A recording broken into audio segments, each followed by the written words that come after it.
விடாமுயற்சி கிட்டத்தட்ட 2 வருஷமா விடாமுயற்சின்னு இருந்துகிட்டே இருக்குது. ஒரு வழியா அந்த பொங்கலுக்கு அந்த படம் ரிலீஸ் ஆகும்னு எதிர்பார்த்தோம். அது ரிலீஸ் ஆகல. தலை பொங்கலா இருக்குன்னு எல்லாரும் எதிர்பார்த்தாங்க. அது இல்லைன்ற அளவுக்கு சோர்ந்து போயிருந்தப்போ துபாயில் நடந்த கார் ரேஸ்ல 3வது இடத்தில் அஜித் குமார் ரேசிங் கிளப் வந்து அதாவது இதாங்க எங்களுக்கு ரியல் பொங்குன்ற மாதிரி ஆயிடுச்சு. ஒரு வழியா விடாமுயற்சி எப்பந்தாங்க வரும் அப்படின்ற மாதிரி கேள்வியா இருந்து. இதுல முக்கியமான ஒரு விஷயம் என்னன்னா, அஜித் ரசிகர்கள் எந்த விதத்திலும் சோர்ந்து போங்க. ஒரு கட்டத்துல அவங்க வந்து அப்படியே தொய்வாயிட்டாங்க வந்து. ஏன்னா எவ்வளவு நாள் தான் அந்த விடாமுயற்சி சம்பந்தமா அப்டேட் கேட்க முடியும்னு. ஆனா அந்த படம் கம்ப்ளீட் ஆயிடுச்சு, வரப்போகுதுன்ற போது அதோட எதிர்பார்ப்பு இருந்தது. இப்போ ட்ரெய்லர் திடீர்னு எதிர்பார்க்காமல் விட்ட ஒரு ட்ரெய்லர் தான். அதை இன்னைக்கு வரைக்கும் வந்து திருக்கி விட்டுருக்காங்க அஜித் ரசிகர்கள். அதான் அந்த ட்ரெய்லர் இதோடு சேர்ந்து பிப்ரவரி 6ஆம் தேதி அந்த படம் ரிலீஸ் ஆகணும், ஒரு ரிலீஸ் அனௌன்ஸ்மெண்ட்டும் கொடுத்துட்டாங்க. குறிப்பா விடாமுயற்சியுடைய கதை என்ன அப்படின்னு எல்லாருக்கும் ஒரு பெரிய குழப்பம் இருந்துகிட்டு இருந்த காரணம் என்னன்னா, இது பிரேக் டவுன் படத்தினுடைய அப்பட்டமான காப்பிங்க. இல்ல பிரேக் டவுன் படத்துல வந்து இவங்க வந்து முறைப்படி ரைட்ஸ் வாங்கல. பிரேக் டவுன் படத்தினுடைய கம்பெனி வந்து லைக்கா மேல ஒரு 150 கோடி கேட்டு நோட்டீஸ் அமைச்சிருக்காங்க. இப்படி மாதிரி நம்பகத்தன்மை இல்லாத பல விஷயங்கள் வந்துகிட்டே இருந்தது.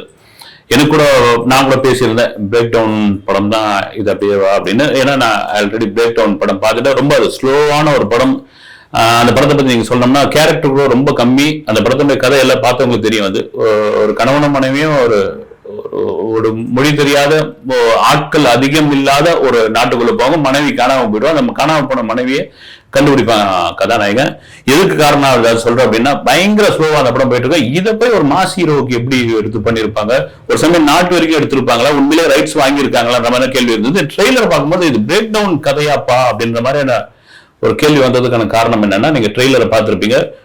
பொதுவாக அந்த ட்ரெய்லர் எனக்கு ரொம்ப பிடிச்சமான ஒரு விஷயம் என்னன்னா, சடனா அந்த ட்ரெய்லர் வந்து எந்த பில்டப்பும் இல்லாமல் ஆரம்பிக்குது. அந்த ட்ரெய்லர் குறிப்பா வந்து நான் சொல்றது பில்டப்னு சொல்றதுக்கு என்னன்னா, ஒரு மாஸ் ஹீரோ ஒரு ட்ரெய்லர் ஆகட்டும், டீசர் ஆகட்டும், ஒரு மாஸ் ஹீரோனுடைய படமே ஓப்பனிங் எப்படி இருக்குன்னா, ஒரு டில்டப்ல ஒரு காட்சி ஒன்று காமிச்சு அப்படி ஜெய்ஜாண்டிகா நின்று விஸ்வரூபம் இல்லைங்களா, அது 80ஸ்ல ரொம்ப ஃபேமஸ். அது அப்படியே 90ஸ்ல வேற மாதிரி மாறிச்சு. அப்புறம் பஞ்ச் டைலாக் பேச வச்சு அப்புறம் அந்த ஹீரோக்கள் அப்படி அறிமுகம் இருந்தது. அப்புறம் வந்து ஓப்பனிங் சாங், ரஜினிக்கு வந்து ஓப்பனிங் சாங் பல காலமா இருந்தது. ஒரு ஓப்பனிங் சாங்ல இருந்து தொடங்குற மாதிரி இருந்து அப்புறம் காலப்போக்கில் எல்லாம் மாறிட்டு நீங்க சினிமா ரொம்ப இயல்பா நீங்க பாட்டு போங்க அப்படின்னு. ஏன்னா இன்னைக்கு இருக்கிற பசங்கள் வந்து இந்த உலக சினிமாக்களை வந்து உள்ளங்கையில பாக்குற அளவுக்கு சினிமாவுடைய வளர்ச்சி வேற விதமானதுல இந்த பில்டப், அப்புறமா வந்து இந்த குத்துப்பாட்டு, இவ்வளவு சாங்கு, அப்புறமா நாங்க எதிர்பார்க்காத இந்த காட்சி, அதெல்லாம் ஒண்ணுமே வேணாங்க. வந்து கண்டென்ட் ரொம்ப முக்கியம். நீங்க கண்டென்ட்டை கரெக்டா கொடுங்க, நான் அந்த படத்தை வெற்றி பெற வைக்கணும்னு 2024 பல படங்களை உதாரணத்துக்கு சொல்லலாம். நான் வந்து இந்திய அளவில் தமிழ் சினிமா அளவில் ரப்பர் பந்து, மகாராஜா, வாழை மாதிரியான படங்கள் எல்லாம் காரணம் என்னன்னா இந்த கண்டென்ட் தான். இப்ப இந்த படத்துக்குள்ள வருவோம். விடாமுயற்சியில இந்த பிரேக் டவுன் படத்தினுடைய காப்பி அதுன்னு பார்க்கும்போது ஆக்சுவலா இந்த ட்ரெய்லர் தொடங்குது. அஜித்தும் த்ரிஷாவும் பேசிக்கிறாங்க. அதாவது அந்த டைலாக்ல எனக்கு என்னன்னா, 2 பேருக்குள்ள ஒரு சின்ன ஒரு சண்டை மாதிரி தான் தொடங்குற மாதிரி எனக்கு தோணுது. வந்து நான் ஒரு வாட்ச் ரிப்பேர் ஆயிட்டா அதை ரிப்பேர் பண்ணி கட்டிப்போம், ஒரு ரேடியோ ரிப்பேர் ஆயிட்டா ரிப்பேர் பண்ணி அதை கேட்போம். ஆனா இப்ப இருக்கிற காலகட்டத்துல ரிப்பேர் ஆயிட்டா உடனே தூக்கி போட்டுறாங்க அப்படின்ற தொடங்குற ஒரு விஷயம். அதன் பிறகு 2 பேரும் கிளம்புறாங்க. கிளம்பி ஒரு மனைவி தேர்றாரா, எங்க இது பண்றாங்க தெரியல, பரபரப்பாவது. அர்ஜுனுடைய கேரக்டர் காமிக்கிறாங்க. எனக்கு அப்படியே லியோ அர்ஜுன் தான் அந்த லுக்கு பார்க்கும் போது இருந்தது.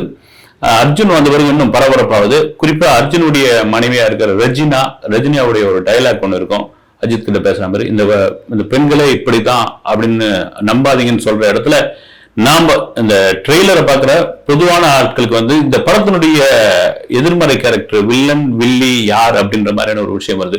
இது காரணம் என்னன்னா, நீங்க மங்காத்தாவில கரெக்டா வெங்கட் பிரபு பிரமாதமா பிளே பண்ணியிருப்பார்.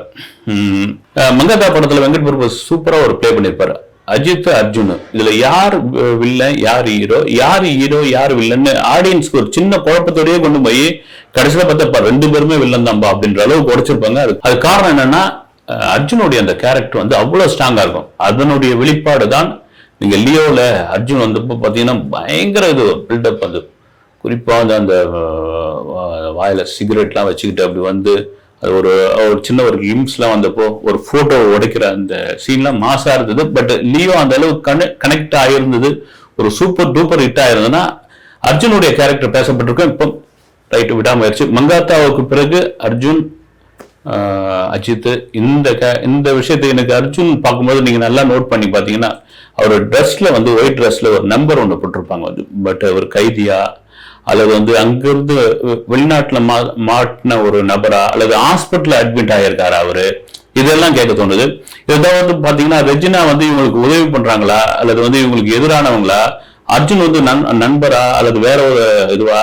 குறிப்பா அந்த ட்ரெய்லர்ல எனக்கு வந்து பாத்தீங்கன்னா அஜர்பைஜான். ஏன்னா அந்த படத்தினுடைய ஆரம்பத்துல இருந்து, இந்த படம் ஷூட்டிங் ஆரம்பிச்சதுல இருந்து, ஏன்பா உலகத்துல எவ்வளவு நாடு இருக்குது, ஏன் அஜர்பைஜானை நீங்க தேர்ந்தெடுத்தீங்க அப்படின்ற மாதிரியான கேள்வி இருந்தது. அது காரணம் என்னன்னு இப்ப இந்த ட்ரெய்லர் பார்க்கும்போது தான் தெரிஞ்சது. ஏன்னா அந்த அஜர்பைஜான்ல வந்து ஒரு டைலாக் ஒன்று போலீஸ் ஒன்று சொல்லும், இங்க வந்து ரொம்ப குற்றங்கள்லாம் ரொம்ப குறைவுங்க அப்படின்னு ஒரு டைலாக் வந்து பேக் ட்ராப்ல பாத்தீங்கன்னா அத்தனை பேருடைய போட்டோஸ் வந்து ஒட்டி வச்சிருப்பாங்க, நம்ம ஒரு போலீஸ் ஸ்டேஷன்ல ஒட்டி வச்சிருக்க மாதிரி. அப்புறம் பிற்பாடு வந்து ட்ரெய்லர் ஒரு டைலாக் ஒன்று வரும், இந்த போலீஸே இந்த மாதிரியான விஷயங்களை பண்ணிட்டு அவங்க வந்து ஒரு டிராமா பண்ணுவாங்க அப்படின்னு. பொதுவாகவே நீங்க இந்த மூன்றாம் தர நாடுகள் அப்படின்னு சொல்லக்கூடிய இந்த மூன்றாம் தர நாடுகள்ல இந்த கிரைம் வந்து அது ஒரு பெரிய ஊழல் மாதிரி தான் அந்த கிரைம் வந்து. அதுக்கு ஒரு உதாரணம் சொல்லணும்னா, வேர்ல்ட் கப் பிரேசில்ல வேர்ல்ட் கப் நடந்த போது, ஏங்க இந்த வேர்ல்ட் கப் எங்க கொண்டு வந்தீங்கன்னு ஒரு தென்னாப்பிரிக்கா நாடு, அது மூன்றாம் தர நாடு தான், அது ஏன் இங்க கொண்டு வந்தீங்க அப்படின்னு கேள்வி.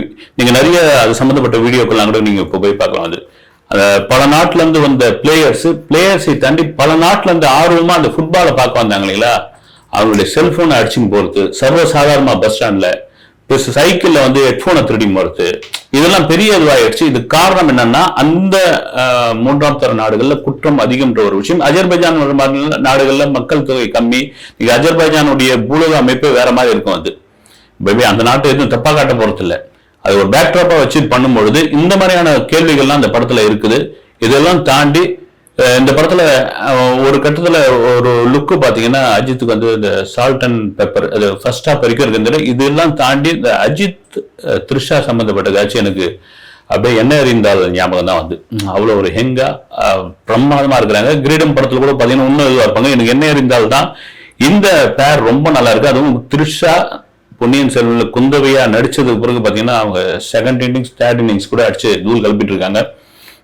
இது எனக்கு மகிழ் திருமேனி, நான் திரும்ப சொன்னதான், மகிழ் திருமேனி ஏன் இந்த படத்துக்குள்ள வந்தாரு, அவர் ரொம்ப பார்த்து செதுக்கி எடுப்பாரு, அப்புறமா நிறைய ரீடேக் கேட்பாரு, இந்த மாதிரியான விஷயங்கள்லாம் இருந்தப்போ இல்ல மகிழ் வந்து அவருக்கான ஒரு ஸ்டைல் ஒண்ணு இருக்கு இல்லைங்களா, அதுல இருந்து பிசுறு தட்டாத ஒருத்தர் ஒரு ட்ரெய்லர்லயே இந்த அளவுக்கு பேச வச்சிருக்காரு. எனக்கு பாத்தீங்கன்னா மீகாமன் படத்தினுடைய ட்ரெய்லர் வந்து பிரமாதமா இருக்குங்க. நீங்க வாய்ப்பு இருக்கும் யாராவது போய் பாருங்க.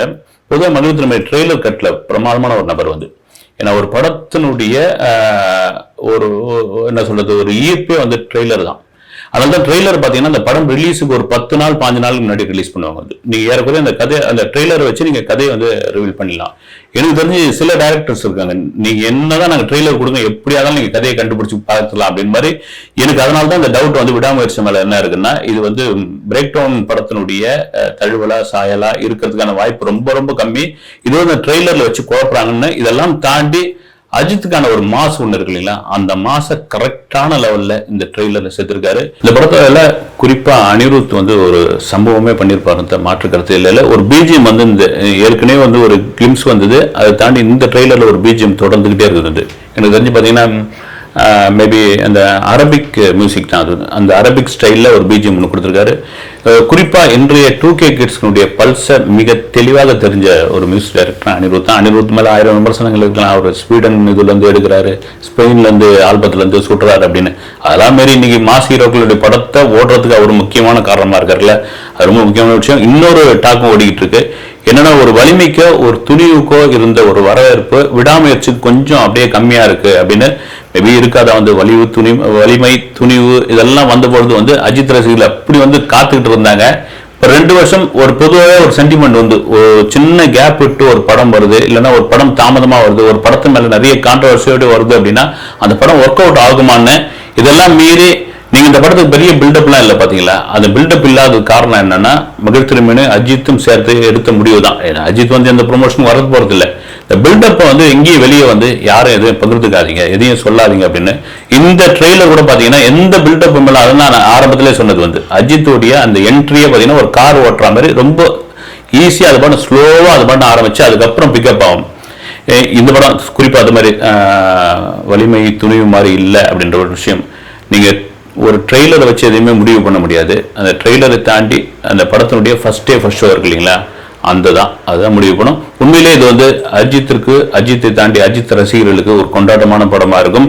இந்த படம் ஒரு வெற்றி படமாக, மாபெரும் வெற்றி படமாக அமைஞ்சா குட் பை டக்லிக்கு ஒரு பெரிய வரவேற்பு இருக்கும். அது வந்து நீங்க ஒரு டேபிள் ப்ராப்பர்ட்டி ஆகட்டும், மற்ற வந்து ஒரு என்ன சொல்றது, ஒரு ஓப்பனிங்கே பெரிய மாசா இருக்கும் ஒரு வெற்றியை வச்சுதான். இது காரணம் என்னன்னா, இந்த விடாமுயற்சிக்காக தான் அவங்க தள்ளி போனதுனால அவங்களுக்கு ஒரு பெரிய வரவேற்பா அந்த படம் அமையும்னு சொன்ன மாதிரி ஒரு ட்ரெய்லரை பார்த்து எதுவும் முடிவு பண்ண முடியாது. அதே சமயத்தில் அந்த படக்குழுவும் ரொம்ப அடக்கி வாசிக்கிறதுக்கு காரணம் என்னன்னா, நீங்க சமீப காலமா பார்க்கலாம், ஓவர் பில்டப் கொடுத்த படங்கள்லாம் என்ன ஆயிடுச்சுன்னு.